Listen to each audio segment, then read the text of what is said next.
사사기 3장 7절에서부터 11절까지 저하고 여러분하고 같이 한 목소리로 좀 읽어봤으면 좋겠습니다. 오늘 말씀 한 목소리로 읽겠습니다. 7절부터 함께 봉독합니다. 시작. 이스라엘 자손들은 여호와께서 보시기에 악한 일을 저질렀습니다. 그들은 그들의 하나님 여호와를 잊어버리고 바알과 아세라를 숭배했습니다. 이스라엘에 대해 여호와의 분노가 불타올라 여호와께서는 그들을 메소포타미아 왕인 구산 리사다임의 손에 팔아 넘기셨습니다. 그리하여 이스라엘 자손들은 8년 동안 구산 리사다임을 섬겼습니다. 그러나 이스라엘 자손들이 여호와께 부르짖을 때 여호와께서는 이스라엘 자손들을 위해 구원자를 일으켜 세우셨습니다. 여호와께서는 갈렙의 동생이자 그나스의 아들인 온니엘을 통해서 그들을 구원하셨습니다. 여호와의 성령이 온니엘에게 임하셨고 그는 이스라엘의 사사가 됐습니다. 그가 전쟁에 나갔을 때 여호와께서 메소포타미아 왕 구산 리사다임을 그의 손에 넘겨주셔서 그가 구산 리사다임을 이길 수 있었습니다. 그러고 나서 그나스의 아들 온느엘이 죽을 때까지 40년 동안 그 땅이 평온했습니다. 아멘. 사사기 말씀 여러분하고 같이 보고 있는데요. 지난주까지 한 달 동안 저희가 본 사사기 말씀은 사사기 전체의 서론에 해당을 합니다. 그리고 이제 오늘 보는 말씀서부터 시작을 해서 이제 12명의 사사들의 이야기를 여러분하고 이렇게 보고 나가기 시작을 할 것입니다. 지난주까지 했던 그 사사기의 시대적인 배경을 이야기를 하자면 여호수아 죽은 이후에 일어난 그 사사 시대에 있었던 다음 세대들의 삶은 어떤 모습이었는가? 실패의 수레바퀴를 계속해서 돌려가는 그런 모습이었다 하는 이야기를 여러분하고 나누었습니다. 만약에 그 이스라엘 조상들이 사사 시대의 그 사람들을 보고 뭐라고 이야기를 했을까 하는 생각을 하게 됐습니다.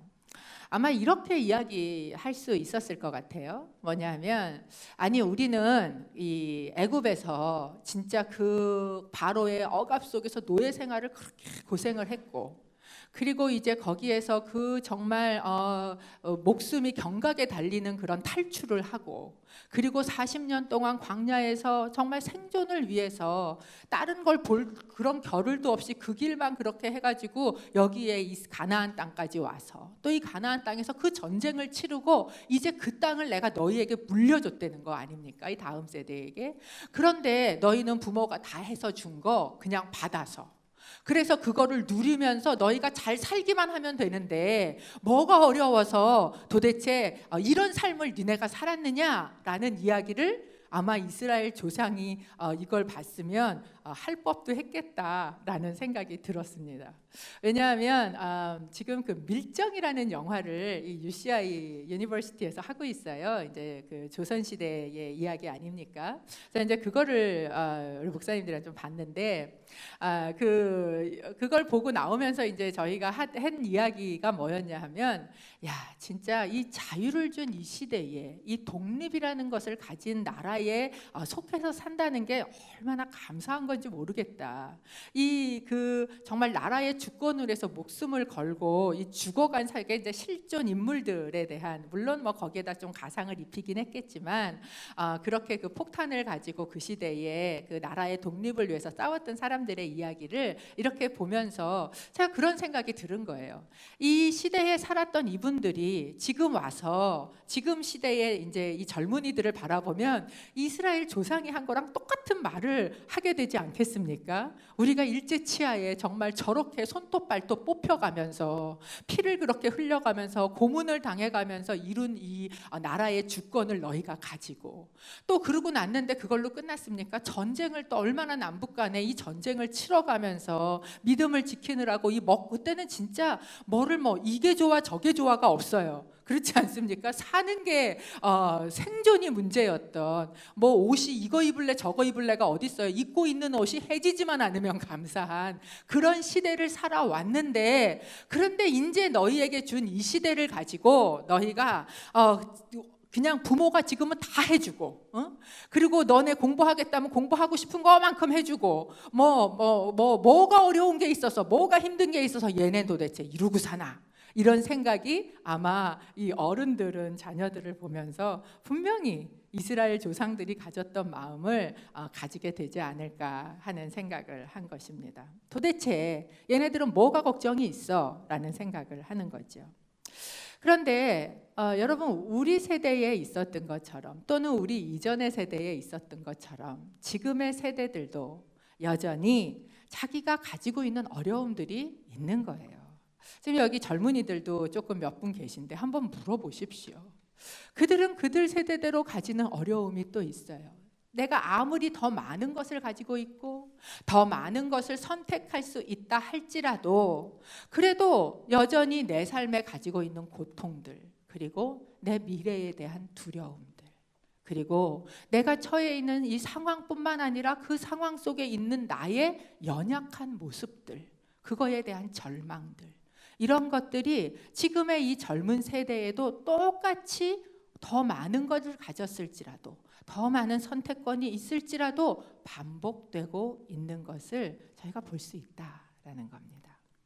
그렇기 때문에 여러분, 어떤 상황이 됐던, 어떤 시대가 되었던 하나님을 온전히 쫓지 못하는 세대는 사사기를 경험할 수밖에 없다라는 겁니다. 이 사사시대에 그래서 이 정말 실패의 수레바퀴를 돌리는 거예요. 지난주에 제가 이 실패의 수레바퀴를 좀 보여드렸는데 잠깐 다시 보여주시겠어요? 기억하시는지 모르겠어요. 뭐 사람마다 6, 5 이렇게 얘기하지만 한 4가지 정도 이야기를 할 수 있는데요. 제일 처음에 무엇입니까? 하나님에게 불순종하는 악을 행하는 것이지요. 그리고 난 다음에 어디로 가요? 하나님으로부터 벌을 받아서 악에게 억압을 당하는 일이 생깁니다. 그러고 난 이후에 어떻게 합니까? 그들이 하나님께 부르짖습니다. 그러고 나면 하나님께서 어떻게 하세요? 사사를 통해서 그들을 구원해 내시는, 그런데 구원을 하고 평안해지면 그 다음에 다시 뭐하는, 다시 악을 행하는 실패의 수레바퀴 안에 들어가 있다라는 이야기를 했습니다. 그리고 이제 첫 번째 사사인 온니엘이 오늘 등장을 하는 거예요. 이 온니엘 사사는 이 전체 12명의 사사 중에 조금 특별한 위치를 가집니다. 뭐냐 하면 이 뒤에 나오는 다른 사사들은 이 사이클을 온전히 다 갖지 않는 경우가 많아요. 그런데 온니엘은 뒤에 나오는 12명의 사사들 중에 가장 이 사사기의 악의 사이클, 어떻게 보면 실패의 사이클을 고스란히 보여주는 샘플링, 모델의 사사로서 저희에게 보여지고 있는 거예요. 뿐만 아니라 뒤에 나오는 12명의 사사, 전체 12명의 사사 중에 개인적인 약점이 기록되지 않은 유일한 사사이기도 합니다. 그러니까 가장 사사기의 전형의 모습을 저희에게 보여주고 있다라고 보시면 되겠습니다. 한번 그 나오는 12명의 사사 전체를 개관을 좀 해드리려고 그러는데요. 사사표를 한 번만 보여주시면 이제 12명의 사사가 이렇게 등장을 합니다. 제가 대사사와 소사사로 여러분에게 나눠드렸어요. 이거는 어떤 걸로 나눴냐 하면 성경에서 이야기하고 있는 길이에 따라서 여러분에게 나눠드린 겁니다. 대사사는 이야기할 게 많은 사사들이고요. 소사사들은 이야기할 게 별로 없는 사사들입니다. 그런데 시간이 지나가면서 여러분들이 이렇게 보시면 어떤 모습이 보이냐 하면 점점 대사사에서 소사사가 1명이었다가 그 다음에 2명이었다가 그 다음에 3명이었다가 뭐예요? 이야기할 게 별로 없는 사사들이 밑으로 갈수록 많아지는구나 라는 걸 여러분이 아실 수 있습니다. 뿐만 아니라 이들이 당했던 억압의 기간들도 지금 시간이 지나가면서 사실 이제 기드온 같은 경우는 미디안에게 7년을 억압을 당했지만 기드온의 첩의 아들인 아비멜렉이 그 뒤에 다스리거든요. 그 기간까지 합하면 굉장히 큰 기간이 되는 거예요. 그래서 억압 기간도 점점 어떻게 되고 있다는 걸 보여줍니까? 점점 증가하고 있다라는 것을 보여줍니다. 그것에 비해서 사사의 재임 기간은 어떻게 되고 있는 것을 보여주고 있어요? 점점 줄어들고 있구나, 더 자주 이게 바뀔 수밖에 없구나라는 모습을 보여주고 있습니다. 12사사의 지도 한 번만 보여주시겠습니까? 이들이 흩어져 있는 이 지파들이 보시면 이제 12명의 사사들이 잘 보이시지 않지요? 보이십니까? 예, 12명의 사사들 그냥 이렇게 보셔도 돼요. 누군지 이제 그때마다 제가 집어드리기는 할 건데 보면 지금 이게 이스라엘이 가지고 있었던 땅들이거든요. 나눠 가진 땅이에요. 단지파가 여기 있었지만 사실은 이 위로 올라갔죠. 이제 이 이스라엘이 있었던 땅에 요단 동편과 요단 서편에 가지고 있었던 이 땅들에 지금 어떻게 보입니까? 이 사사들이 있는 위치가 전국적으로 흩어져 있는 모습을 보게 되는 거지요. 그래서 처음에 지금 저희가 보는 누구 온니엘이라는 사람이 기럇세벨 이 드빌에서 이제 자기 땅을 가지고 갈렙의 그 유산 헤브론 옆에다가 자기 땅을 가지고 악사랑 함께 일장할 때 저희 같이 나눴지요. 악사랑 함께 결혼을 해서 윗셈과 아랫셈을 가지고 여기에서 알콩달콩 잘 살고 있다가 그러다가 이제 여기에서 온니엘이 일어나게 된 거예요. 그런데 구산 리사다임이라는 메소포타미아 왕, 메소포타미아라는 지역은 이쪽 지역이 아니고 이쪽 어디예요?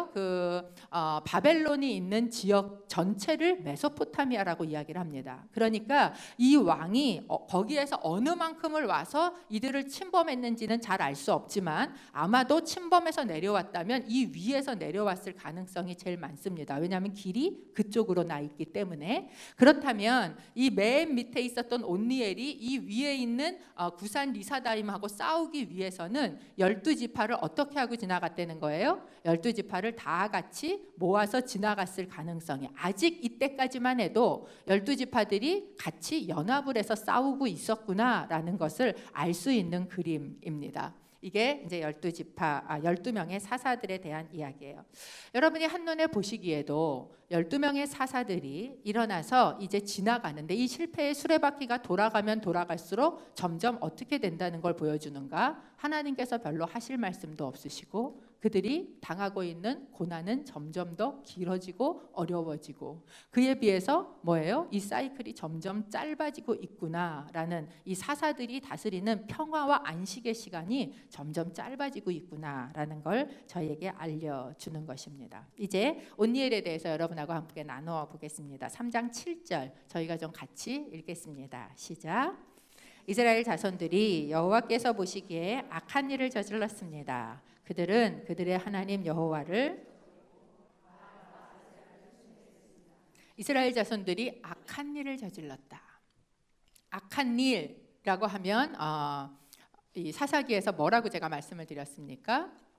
예, 우상을 숭배하는 것이다라고 말씀을 드렸어요. 이 악한 일을 3장 7절에 뭐라고 설명을 하고 있냐면 첫 번째 악한 일은 무엇인가? 그들의 하나님 여호와를 잊어버렸다라고 이야기를 해요. 잊어버렸다. 여러분 이 기억이라는 거 또는 망각이라는 거 이것은 이 영적인 삶에 있어서 굉장히 중요한 의미를 가지고 있습니다. 우리가 하나님을 기억한다는 거 또는 하나님을 잊는다는 거 이것은 관계에 있어서 굉장히 중요한 의미이지요. 그렇기 때문에 시편 25편 6절에서 시편 기자는 이렇게 하나님께 기도를 합니다. 오 여호와여 오래전부터 있었던 주의 크신 자비와 사랑을 기억하소서. 하나님 기억해 주십시오 라고 이야기를 하는 거예요. 기억하다라는 것은 무슨 이야기를 합니까? 이전까지 해왔었던 관계를 어떻게 하고 싶다는 거예요? 계속해서 유지하고 싶다는 이야기예요. 이제까지 해왔던 관계가 유지되기를 원합니다. 이게 기억하다라는 것이에요. 이스라엘 백성들이 하나님을 잊어버렸습니다. 아마 하나님을 모르지 않았을 거예요. 아마도 하나님에 대해서 예배도 드려지고 있었을 것입니다. 그럼에도 불구하고 이전까지 하나님과 해오던 그 관계를 뭐 해오지 않는다는 거예요? 지속하고 있지 않았다라는 것이 바로 이 잊어버리다라는 단어 안에 들어가 있는 거예요. 하나님이 머리로는 진짜라는 걸 아는데 그들의 삶의 현장 속에서는 뭐예요? 잊고 사는 시간이 훨씬 많은 거예요.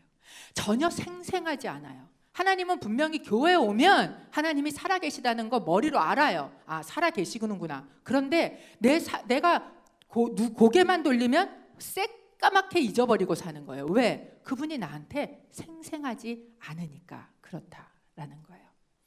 여러분, 우리의 심령 가운데 부흥이 일어날 때, 또는 하나님께서 이 땅 가운데 어떤 부흥을 일으키실 때, 그때 가장 중요한 것 중에 하나가 뭐냐 하면 하나님에 대한 생생한 기억이 우리의 삶 가운데 날마다 있느냐예요. 내가 하나님이 진짜냐는 거예요. 진짜냐, 실제냐, 내가 오늘도 살아계신 하나님이 나한테 정말 소름이 끼칠 정도로 실제이냐, 이것이 그분에 대한 기억을 가지고 있느냐 아니냐의 가장 큰 관건이고, 이것이 오늘 내가 하나님하고 어떤 관계를 맺느냐를 결정하고 있다라는 것입니다. 여러분, 어떠세요? 하나님에 대한 기억이, 또는 하나님이 얼만큼 생생하세요? 여러분의 삶의 현장에서, 매일의 자리에서. 제가 지난 주중에 어느 권사님하고 잠깐 이야기를 나누면서 그 권사님의 간증을 들었어요. 제가 익숙히지를 안 하고 말씀을 드려야 돼서 되게 죄송한데 괜찮을 거라고 생각을 해요. 무슨 얘기를 하시냐면, 권사님 지금 좀 어려운 시간을 보내고 계셔요. 냉장고 문을 열었는데 아무것도 없었대요. 그런데 이렇게 쳐다보는데 거기에 이렇게 새우젓이 한 통 냉장고에 들어있어서 그 새우젓을 이렇게 쳐다보면서 아이 밥을 해줘야 되는데 냉장고에 아무것도 없구나. 그러면서 호박 하나, 두부 하나만 있으면 저 새우젓 넣고 새우젓 찌개라도 하나 끓일 텐데, 이 생각을 하신 거예요. 그리고 이제 나오셨어요, 교회. 그랬는데 어느 자매가 전화가 왔대요. 권사님, 우리 집에 과일이 좀 많이 들어왔는데 권사님 나눠 먹을 테니까 들려서 과일 가져가세요. 그랬대요. 그래서 오케이, 그 과일 갖고 와서 우리 집에서 순예배하면 되겠네. 그리고 이제 가서 과일을 저녁 때 받아가지고 집에 들어와서 과일 봉다리 이렇게 여니까 포도도 한 송이 싸서 넣고 배도 한 송이 싸서 넣고 한 개 싸서 넣고 이런 식으로 이제 과일들이 있어서 그걸 끄집어내서 한참 꺼내다가 갑자기 손에 잡혀서 나왔는데 보니까 과일이랑 너무 땡뚱한 이 호박 하나하고 두부 한 모가 그 봉지 안에서 이렇게 나온 거예요. 그러니까 이거를 보는데 내가 오늘 아침에 냉장고 문을 열고 호박하고 두부 하나라도 있으면 내가 그 새우젓찌개 하나 끓여서 우리 딸 먹일 텐데 라고 얘기했던 그 말이 그저 혼잣말처럼 나온 말인데, 마치 하나님께서 내가 듣고 있었고 내가 보고 있었다라고 이야기하는 것처럼 너무나 생생하게, 그러니까 그 자리에 앉으셔서 하나님 나 보고 계시는군요, 눈물이 터질 수밖에 없었다라는 고백을 나누시는 걸 제가 들으면서, 그러면서 이분한테는 하나님이 이렇게 생생하구나, 정말 너무 생생하고, 그래서 이분은 아무것도 없는 것 같은데 정말 부유하구나. 왜냐하면 너무 생생한 하나님을 가지고 계시는 거예요. 여러분, 어떤 때 우리가 하나님을 잊습니까? 내가 가난하고 내가 어려울 때 그분이 잊혀지는 게 아니에요. 오히려 그런 땐 그분이 굉장히 생생해요. 그런데 뭐가 많아졌을 때, 선택할 게 여러 개가 있을 때, 냉장고를 열면 냉장고에 고기랑 뭐가 지천으로 있을 때, 여러분 그때는요 이런 생생한 하나님이 없어요. 그래서 마음이 가난한 자는, 그냥 가난한 자는 복이 있는 겁니다. 하나님, 생생하신 하나님을 기억할 수 있기 때문에 그래요. 혹시 여러분 가운데 오늘 그런 가운데 계십니까? 당신에게 생생하신 그 하나님의 기억이 여러분에게 보물인 줄로 믿습니다. 이들이 그렇게 부유하다 보니까, 선택할 게 너무 많다 보니까 하나님에 대한 생생함을 잊어버렸어요. 기억하지 못했다라는 거예요. 하나님을 그렇게 기억하지 않아도 내가 선택하고 살아갈 것이 너무 많아진 것이죠. 그런데 그렇게 하다 보니까 어떤 일로 갑니까? 하나님을 잊어버린 것만 해도 그것도 참 악한 일인데, 더 나아가서 무엇을 섬겼다고 이야기를 해요? 바알과 아세라를 숭배했다라는 겁니다. 여러분, 우리가 하나님을 잊어버리면 하나님을 잊어버린 걸로 끝나지 않아요. 하나님을 잊어버리면 반드시 우상을 섬기게 되어 있다라는 겁니다. 근데 여기 보니까 바알과 아세라를 섬겼다. 근데 원어로 보면 바알들과 아세라들을 섬겼다라고 되어 있어요. 복수형으로 나오고 있습니다. 이 이야기는 이때에 있었던 바알과 아세라가 그저 한 명이 아니었다라는 것을 우리에게 알려주고 있는 것이지요. 그래서 이제 당시 가나안 지역에 있었던 신들이 어떤 신들이 있었는지 여러분에게 조금 설명을 해드리려고 합니다. 이제 그 바알 신화, 그 가나안 땅에 있었던 그런 신화들을 보면 거기에 엘이라는 신이 있어요. 사실 이 엘이라는 신은 그 시대에 어떤 신의 대명사 같은, 물론 하나님에게도 하나님으로도 쓰여져 있지만 어떤 대명사와 같은 이름이었습니다. 강한 자라는 뜻이에요. 엘이라는 뜻이. 그리고 당시에 아버지 신으로 이야기되고 있었던 신이 바로 엘이라는 신입니다. 주로 이제 그 사자와 함께 등장을 해서 이 가장 강한 모습을 드러내고 있는 게 엘이라는 신인데, 이 엘이라는 신과 함께 등장하는 여성 신이 누구냐면 바로 아세라라는 신이에요. 모신이죠. 어머니 신입니다. 발견된 그 아세라의 신상을 잠깐만 보시면 이 아세라 신상 뭐를 강조하고 있어요? 예, 굉장히 가슴을 강조하고 있지 않습니까? 이게 뭐예요? 젖을 먹이는 거예요. 어머니 신인 거예요. 이걸로 먹이고 하는 게 굉장히 강조되어 있는 그런 모습입니다. 그런데 이 아세라에 발견된 그 신상들, 토판들에 보면 거기에 뭐라고 나와 있냐면 아세라 여호와의 아내라는 말이 기록이 되어 있어요. 그러니까 이건 뭐를 얘기합니까? 이 아세라를 섬기는데 이 아세라를 어디에다가 붙여놓은 거예요? 여호와의 그러니까 여호와를 섬기는 신앙하고 섞어서, 그래서 그 아내로 요새도 이게 옛날 얘기만은 아니에요. 요새도 왜 하나님 아내를 그렇게 만들어서 갖다 붙여놓는지, 여러분 어머니 하나님서부터 시작해서 굉장히 많은 이단, 신천지나 이런 이단들이 다 그렇게 해서 나오지 않습니까? 이런 신앙들이 이때 있었다라는 걸 보여주고 있는 거예요. 그 다음에 등장하는 신이 누구냐면 바알이라는 신입니다. 이 우리가 가장 성경에서 많이 보는 신이지요. 예, 근데 이 바알이라는 신은 엘의 아들이에요. 그런데 엘에게 70명의 아들이 있었는데 그 중에 가장 강한 신이고 아들 신인데도 불구하고 아버지보다 더 힘이 세서, 그래서 당시에 있었던 만신전이라고 이제 신을 여럿을 모여놓는 만신전이 있는데 그 만신전의 주인 역할을 하는 신이었어요. 그래서 바알이라는 뜻이 주인이라는 뜻입니다. 그래서 이제 이 바알이라는 사람이 등장을 하는데, 신이 등장을 하는데, 이 바울은 기후를 다스리는 천둥의 신이에요. 그래서 당시 그때 이름으로는 하닷이라는, 여러분 이제 성경을 보다 보면 하닷이라는 이름이 등장하지 않습니까? 이게 바로 바알의 원래 가지고 있었던 그 폭풍의 신이라는 뜻입니다. 그래서 기후를 다스리다 보니까 그가 이제 구름을 타고 다니는 신, 또는 땅의 왕자, 힘센 신, 주권자, 이런 여러 가지의 별명을 가지고 있었어요. 근데 이제 당시 이스라엘 땅이 워낙에 건조한 땅이다 보니까 그 땅에서 바로 이 기후를 관장하는 이 바알이라는 신은, 그렇기 때문에 농사에 가장 직결이 되어 있는 신이었고, 농경 문화 가운데에서 풍요를 상징하고 풍요를 가져다 줄 수 있는 신으로 보여지는 거예요. 그래서 이제 그가 아까 잠깐 보여주시던 거 다시 보여주시겠어요? 이제 주로 신상이 나오면 이런 스타일로 나오는데요. 이렇게 손을 이렇게 들고 있는 거예요. 오른손을 높이 들고, 여기에서 뭐를 들고 있는 거냐면 이제 번개를 던지는 거예요. 이렇게 번개를 던지면 꽝꽝 번개가 이제 나가면서 뭐가 오겠어요? 비가 오는 거죠. 비가. 그러면 이제 땅이 비를 받아서 축복을 받아가지고, 그래가지고 이제 잘 결실을 맺겠구나라는 생각을 하고 있는 겁니다. 그러다 보니까 이 바알을 섬기는 신당들은 다 어떤 곳에 있어요? 높은 곳에 있는 거예요. 왜? 높은 곳에서 번개를 던지고 천둥을 내려서 기후를 관장해야 되기 때문에 그 당시에 높은 곳에 산당을 세웠던 곳은 주로 바알 산당입니다. 다른 토판 하나 있지요? 바알 거 보여주시면 이렇게 이제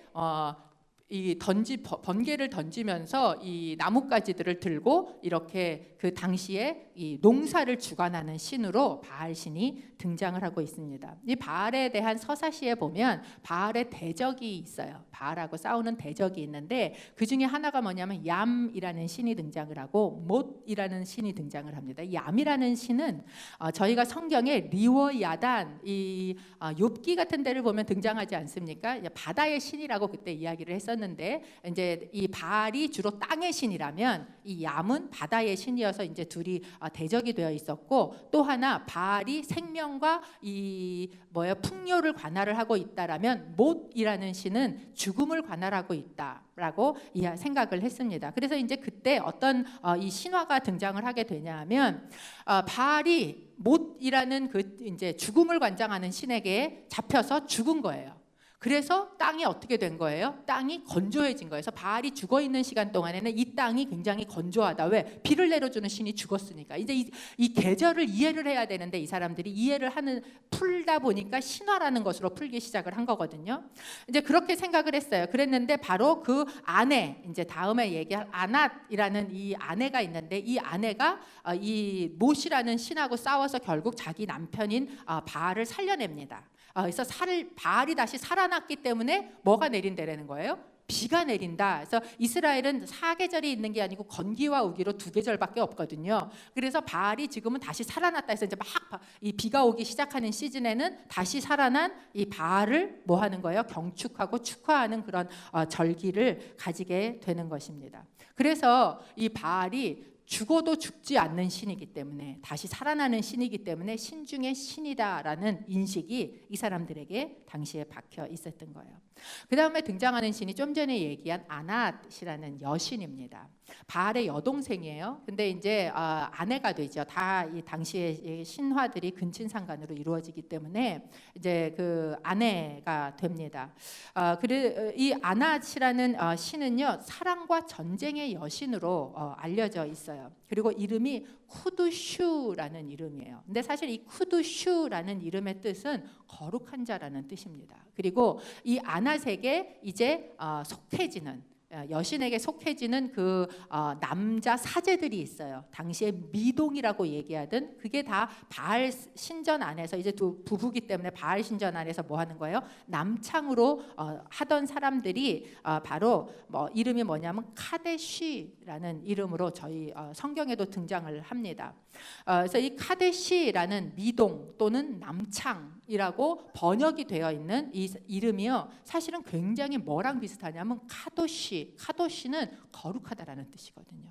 그래서 굉장히 비슷해요. 말 자체도 비슷해요. 이게 무엇이에요? 이들이 가지고 있었던 이게 이 거룩함하고 헷갈리게 비슷하게 그때 있었다라는 것을 저희에게 보여주고 있는 것입니다. 이제 다음 주에 제가 잠깐 언급하게 될 삼갈이라는 첫 번째 나오는 소사사지요. 이 사람은 아낫의 아들이다라고 성경에 기록되어 있어요. 아마도 아버지든지 아니면 이 사람이든지가 아낫이라는 여신을 섬기던 사제 집안이지 않았을까라고 생각을 하고 있는 것이에요. 그 다음에 등장하는 여신이 아스탈테 또는 아스타롯이라고 이야기하는 여신입니다. 이 여신은 다산의 여신이에요. 그래서 보면은 지금 어디를 이렇게 하고 있어요? 가슴과 배를 이렇게 다산을 상징하는 이런 여신입니다. 이 여신 또한 누이 동생이었어요, 바알의. 그런데 이제 바알과 연인 사이가 되고, 그리고 아내가 되는 또 다른 여신입니다. 이 여신이 성경에는 하늘 여신이라는 이름으로 등장을 하고 있어요. 왜냐하면 금성을 신격화해서 등장하는 신이다라고 생각하고 있기 때문에 그렇습니다.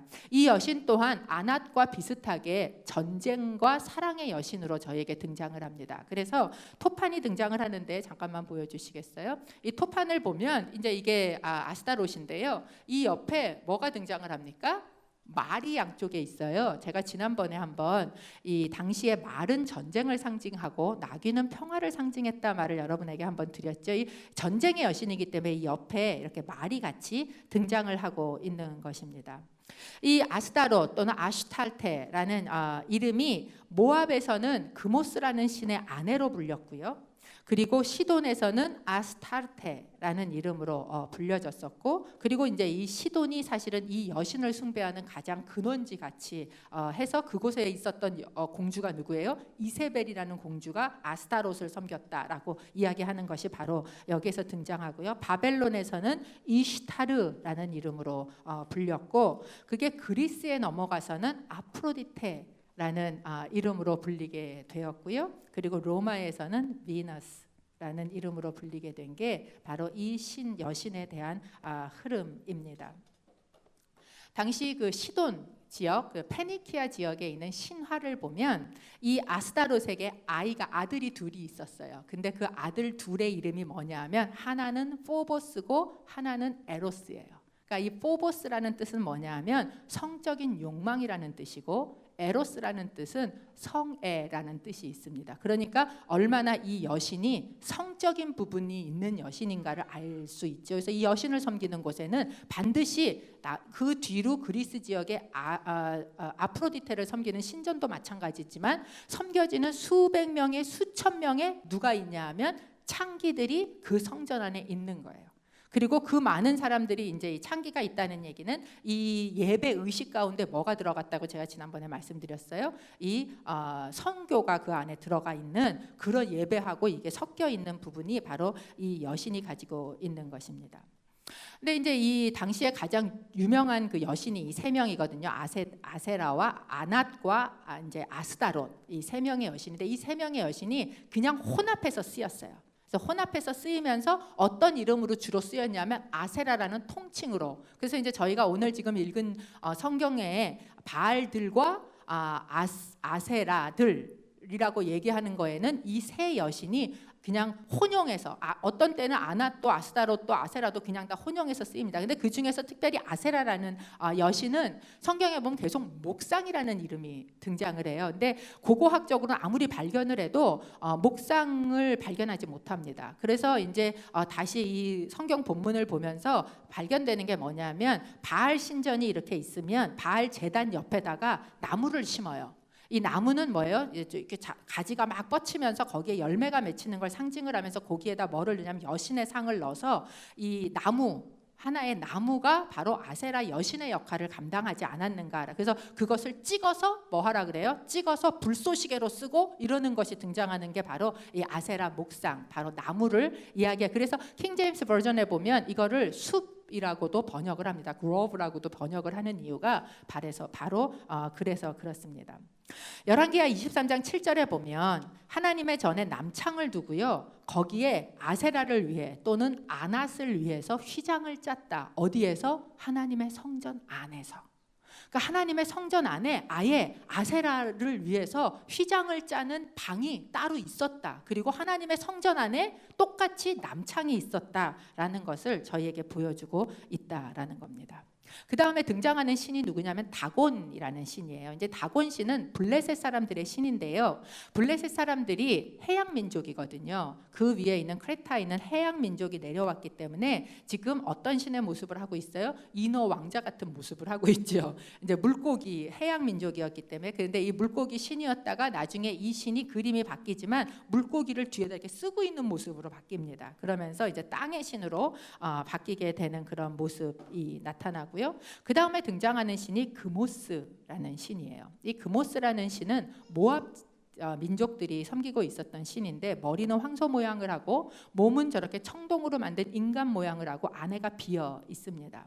그런데 이 그모스 신은 모압의 신이고요. 그 다음에 몰렉 또는 몰락이라고 이야기하는 것이 암몬 사람들의 신이거든요. 근데 이제 여러분이 좀 지난 다음에 입다 이야기에 보면 그모스가 암몬의 신이라고 등장을 해요. 그러니까 이 얘기는 뭐냐면 당시에 이제 암몬하고 모압이 거의 붙어 있었기 때문에 민간 신앙들이 그 지역에 같이 퍼져 있어서 그모스와 몰렉은 똑같은 신인데 한쪽에선 이렇게 부르고 한쪽에선 저렇게 불렀고 이게 섞여서 섬겨졌었다라는 것을 보게 됩니다. 근데 이 신의 특징은 뭐냐면 인간 번제를 받아요. 인간 재물을 번제로 받는데, 근데 지금 이제 아까 좀 전에 보여주신 그림 다시 보여주시면 어떻게 인간 번제를 받느냐 하면 이제 청동으로 만들어서 이 안에 아까 보면 이렇게 안에가 비어 있잖아요. 그 안에 불을 피워요. 불을 피우면 이 청동이 새빨갛게 달구어지지요. 그러면 이제 손을 이렇게 하고 있으면 새빨갛게 달구어진 그 청동 상 위에다가 누구를 올려놓는 거예요? 아이를 올려놓는 거예요.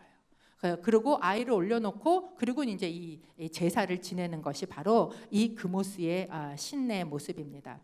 레바논 지역에서 이 한 지역 똑같은 지역에 뭐를 발견했냐면 항아리 100여 개를 발견했는데요. 이 항아리 100여 개 안에 뭐가 들어있냐면 불에 탄 아이 뼈가 소복히 들어있는 그 항아리를 한 100여 개를 발견을 했습니다. 그 이야기는 바로 이렇게 인간 제사, 인간 번제를 드리는 그 불 사이를 지나가기도 하고 아니면 이 손 위에다 올리기도 하는 그런 그모스 신을 몰렉을 섬겼다라는 것입니다.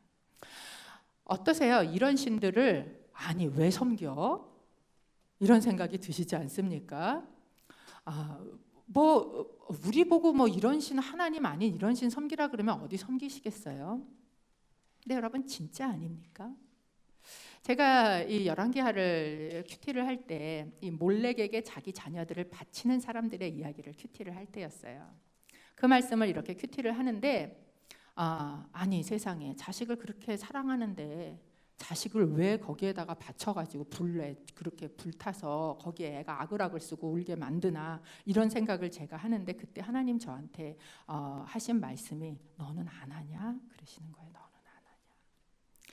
그러면서 제가 이렇게 앉아서 묵상을 하기 시작을 했는데 아까 보인 그 그림이었어요. 이 소 모양을 한 이 황소가 손을 이렇게 하고 있고 새빨갛게 달궈져서 안에서 불이 이글이글 타고 있는데 그런데 그 신의 손 위에 우리 아들이 이렇게 놓여 있는 그림을 하나님 저한테 보여주시는 거예요.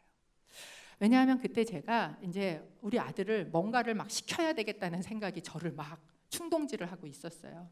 근데 저희 아들은 사실 남들보다 조금 체력은 굉장히 빨리 앞서가고 멘탈은 굉장히 뒤쳐가는 아이의 그 모습이에요.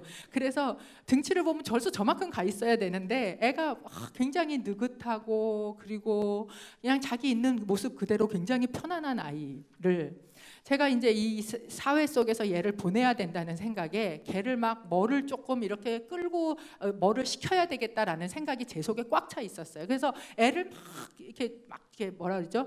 주먹질을 이렇게 뭐라 그러냐 이렇게 해가면서 그러면서 이것을 해야 돼, 저걸 해야 돼, 막 이렇게 제가 이렇게 막 그때 돌고 있을 때였어요. 이제 유치원 들어가고 그러면서 이게 돌아가고 있을 그때에 유치원 들어간 애한테. 대단한 걸 시킨 것도 아니지만 그러면서 제 마음에 이게 애가 그렇게 못 쫓아오는 거에 대한 그걸 가지고 애를 종주먹을 대고 있을 그때에 하나님께서 이 그모스 신의 몰렉의 손 위에 올려져서 괴롭다고 소리를 질러대고 있는 아들의 울음소리를 그날과 큐티 중에 듣게 하시는 거예요. 어쩌면 여러분 우리는 지금 실제로 그렇게 거기에다가 갖다 바치는 일은 안 해요. 너무 사랑한다고 생각하죠. 근데 한번 생각해 보세요. 자기 자식을 이 신에게 드리는 게 가장 좋은 거라고 생각하고 드리지 않았겠어요, 그 사람들은. 왜냐하면 그게 가장 좋은 길이라고 생각을 했으니까. 그런데 지금 세상 가운데 그 불타듯이 가고 있는 그 흐름 안에 자기 자식을 울어대고 소리를 질러대는 애를 그 위에다 올려서 너는 그렇게 가야 돼라고 얘기하는 거는 몰렉에게 자식을 드리는 거랑 조금도 다르지 않다라고 이야기를 하셨다라는 겁니다. 여러분 우리가 지금 이 우상들을 이름 그대로 섬기지는 않아요. 이 사람들도 하나님을 완전히 버리고 이들을 택했다라고 생각하지 않았어요. 그런데 아까 얘기한 것처럼 이 사람들이 왜 이 우상들을 섬기게 됐는가? 하나님을 섬기는 방법에다가 이걸 끼워 넣은 거예요. 아세라가 마치 하나님의 아내인 것처럼 생각을 한 거예요. 여러분 이 사사기의 17장에 가면 미가라는 사람이 등장을 합니다. 근데 미가라는 사람이 아들이 훔쳐간 돈 은을 갖다가 가져다가 어떻게 해요? 그걸로 신상을 만들어요. 신상을 만들어서 뭐라고 이야기하는 줄 알아요? 이걸 내가 하나님 여호와께 드리고 여호와께서 나에게 복을 주시겠다. 그러니까 이 우상을 섬기는 신앙을 어디로 갖고 들어왔다는 거예요? 교회 안으로 갖고 들어온 거예요. 자기의 신앙 안으로 갖고 들어온 거예요. 그래서 이것이 그냥 같이 믹스되어서 들어가니까 나는 하나님을 섬기는 방법이라고 생각한 그런데 세상의 방법, 우상의 방법들을 그대로 가져다가 안에다가 슬쩍슬쩍 섞어 넣고 들어간 신앙이기 때문에 이것이 우상을 섬기는지 하나님을 섬기는지도 모르고 가게 되었다는 거예요. 그렇기 때문에 여러분 지금 우리 안에 있는 우상은 어떤 우상이 있는가? 하나님의 자리를 대신하는 것이 바로 우상이에요. 제가 지금 시대에 가장 큰 우상 두 가지를 뽑으라 그러면 첫 번째는 무엇이에요? 첫 번째는 돈입니다. 이 시대에 이 우상들을 대체하고 있는 우리의 삶 가운데 바알처럼 들어와 있는 우상은 바로 돈이에요.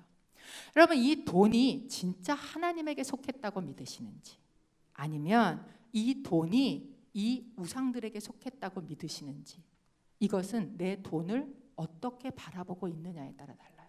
두 번째, 가장 하나님의 자리를 대신하는 우상이 무엇이냐? 자녀입니다.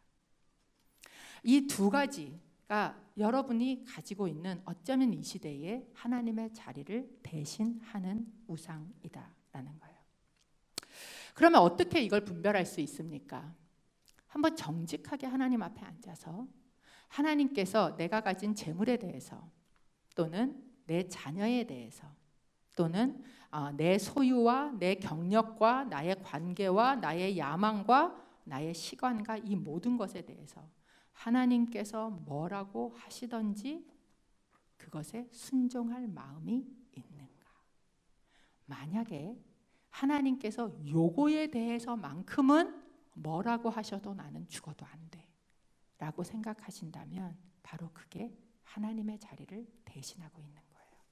그리고 그것은 여러분의 삶의 우상이다라는 거예요.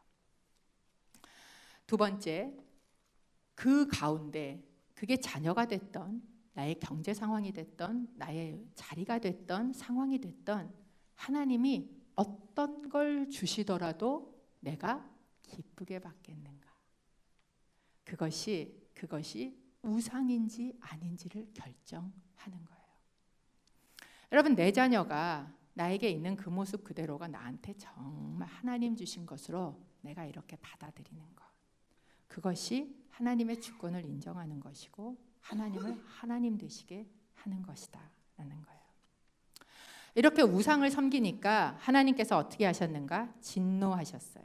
그리고 하나님의 억압이 일어납니다. 사사기 3장 8절 함께 읽어보겠습니다. 시작. 이스라엘에 대해 여호와의 분노가 불타올라 여호와께서는 그들을 메소포타미아 왕인 구산 리사다임의 손에 팔아 넘기셨습니다. 그리하여 이스라엘 자손들은 8년 동안 구산 리사다임을 섬겼습니다. 하나님께서 파셨다라고 이야기를 해요. 그런데 사실은 보면 이미 자기 스스로를 그들에게 넘겼어요. 그러니까 이 고난과 고통은 어쩌면 하나님께서 파시기 이전에 이미 그들이 소유권을 넘겨주고 자초한 그런 선택의 결과라는 거예요. 고난의 8년, 구산 리사다임이라는 뜻은요, 곱절의 악이라는 뜻이에요. 두 배의 악이라는 뜻입니다. 그러니까 이 악한 사람 밑에서 얼마나 고통스러웠겠습니까? 고통을 받으면 우리가 하는 거 한 가지 뭐예요? 부르짖는 거예요. 신음하는 겁니다. 9절에 그러나 이스라엘 자손이 여호와께 부르짖을 때 여호와께서는 이스라엘 자손들을 위해 구원자를 일으켜 세우셨습니다. 여호와께서는 갈렙의 동생인 그나스의 아들 온니엘을 통해서 그들을 구원하셨습니다. 여러분, 고난이란 건 하나님의 확성기라고 이야기하지 않습니까? 왜냐하면 고난은 망각했던 하나님을 기억하게 하는 길이기 때문에 그렇습니다. 이들이 하나님이 아닌 바알들을 섬기게 된 이유에 대해서 사사기는 저희에게 뭐라고 이야기해 주는가? 3장 6절에 이렇게 이야기를 합니다. 3장 6절 함께 읽어볼까요? 시작. 그들의 딸들을 아내로 삼고 자기의 딸들도 그들의 아들들에게 아내로 주면서 그들의 신들을 숭배했습니다.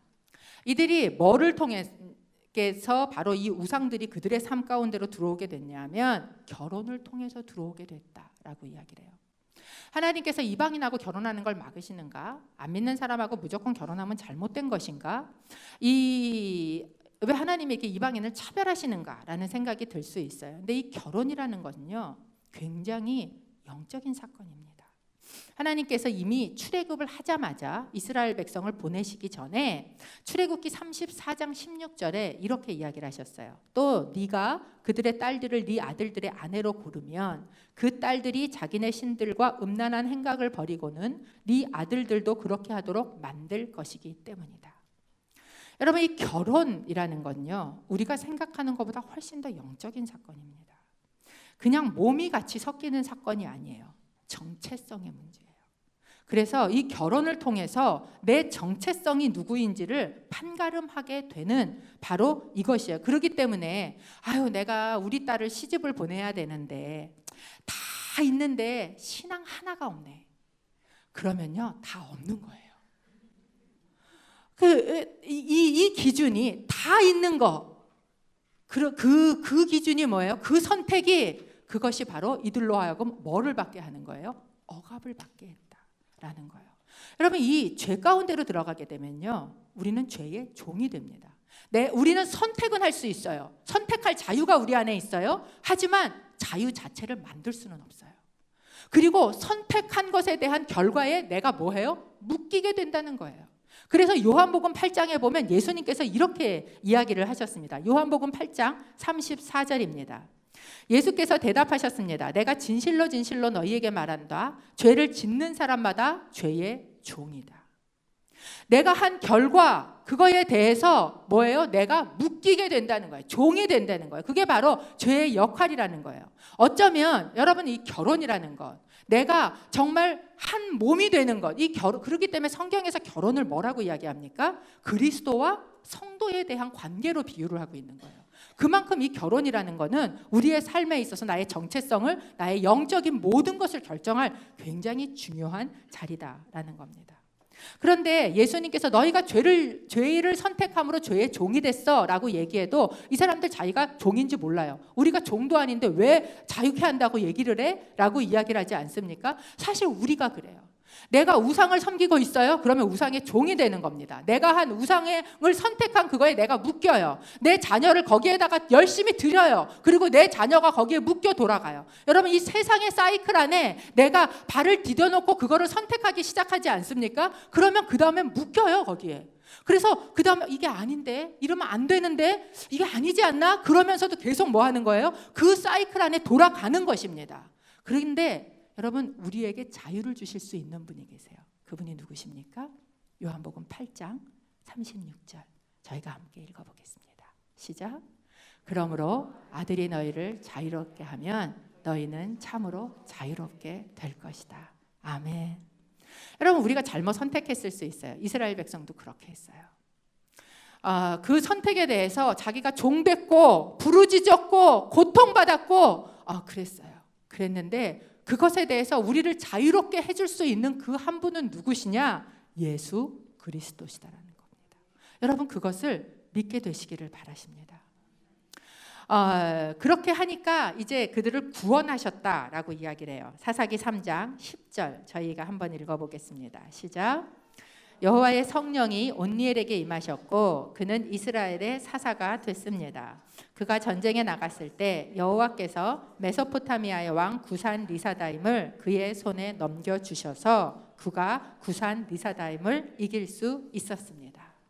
참 재밌는 건 이스라엘 백성을 구산 리사다임에게 팔아 넘기신 분이 누구세요? 하나님이세요. 그런데 동일하게 구산 리사다임을 온니엘의 손에다가 넘겨주실 수 있는 분도 누구세요? 그분도 하나님이세요. 여러분, 하나님이 정말 이렇게 하실 수 있는 분이라고 믿으십니까? 그분이 정말 하나님 되시는 분, 예수 그리스도가 우리를 정말 자유케 하실 수 있는 그것이 생생한 그 삶이 여러분 가운데 그 믿음이 있으시기를 바랍니다. 하나님 그런 분이세요. 그런데 이 두 가지, 구산 리사다임에게 이스라엘을 팔아 넘기시는 것도 또는 구산 리사다임을 그 구원하기 위해서 그에게 넘겨주시는 것도, 이 두 가지도 다 하나님의 사랑의 표현이라는 거 아십니까? 이들을 이 억압 속에다가 팔아 넘기시는 그것은 뭐예요? 창기가 되어버린 자기의 연인에 대한 분노의 사랑이에요, 하나님의. 그렇지만 동시에 그들이 울부짖고 부르짖을 때 그들에게 다시 구산 리사다임을 넘겨주시면서 구원하시는 건 뭐예요? 정말 무섭도록 용서하시는 남편의 사랑이라는 거예요. 호세아서에 나오는 것처럼. 저는 이 사랑이 어떤 땐 무서워요. 어떻게 이렇게 또 용서하고 또 구원하고 또 받아들일 수 있지? 이 무서운 사랑을 보여주시는 게 사사기입니다. 계속 반복하는데 무섭도록 용서하고 받아주는 남편의 사랑이에요. 제가 한국에서 알던 어떤 권사님이 남편이 집을 나가셨어요. 다른 여자를 만나면서 집을 나가시고 이혼 이 우편으로 보냈어요. 그리고 결국은 이혼을 하셨어요. 그리고 갑자기 남편만 믿고 사시다가 혼자 사셔야 되니까 그때부터 막 이제 살아내는 일들이 우리 권사님한테 시작이 됐고, 그러다가 하셨던 공부를 마치시고, 그리고 대학에서 정말 강의도 하시고, 그 고난의 시간을 지나가면서 정말 하나님 붙들고 교회에 오셔서 이제 교회에서 열심히 사역도 하시고, 그러는 권사님이 되셨습니다. 그런데 그렇게 사역을 하시다가 어느 날 연락을 받은 거예요. 남편이 그 바람 피고 나갔던 여자도 떠나고, 그리고 병이 걸리셨어요. 그래가지고 쌤통입니까? 그 연락을 받으신 거예요. 그랬는데 이 남편을 거둘 수 있는 사람이 아무도 없는 거예요.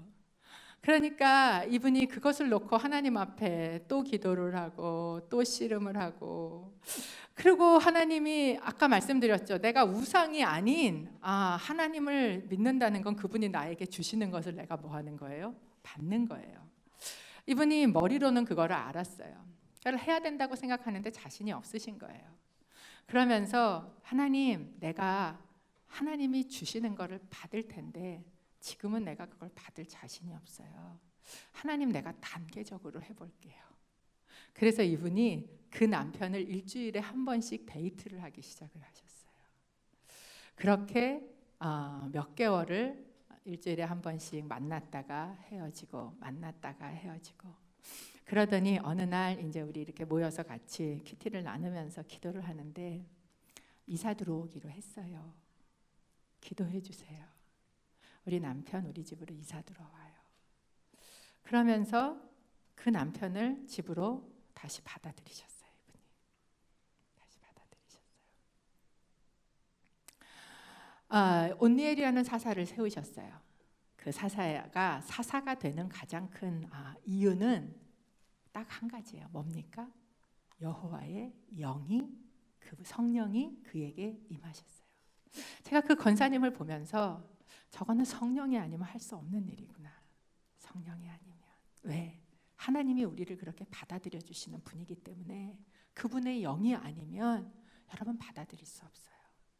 여러분이 받아들일 수 없는 어떤 사람을 받아들이는 것, 그래서 그 시대의 어떤 구원의 일을 이루어내는 것, 그런 사람은 결국 성령에 임한 사람을 사용하시더라라는 것이에요. 지난번에 저희 그 2시 예배에 강균성이라는 연예인이 왔었습니다.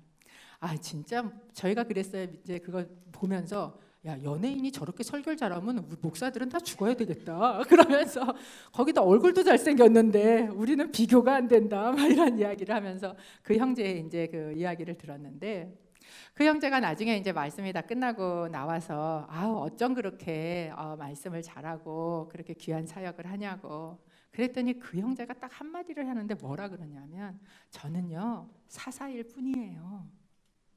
그 이야기를 하는 거예요. 근데 제가 깜짝 놀랐어요. 이 젊은 애가 사사의 본질을 어떻게 이렇게 알았지? 우리는 어릴 때 사사기를 읽으면서 기드온, 와 대단하네.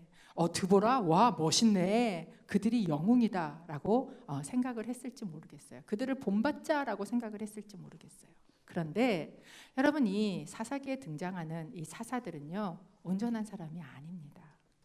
그들은 다 약한 자들이에요. 단지 그 시대에 누구를, 성령을 받고, 그리고 그 하나님을 선택해서 그 성령님으로 일어난 사람들이 바로 사사의 역할을 감당했었다라는 겁니다.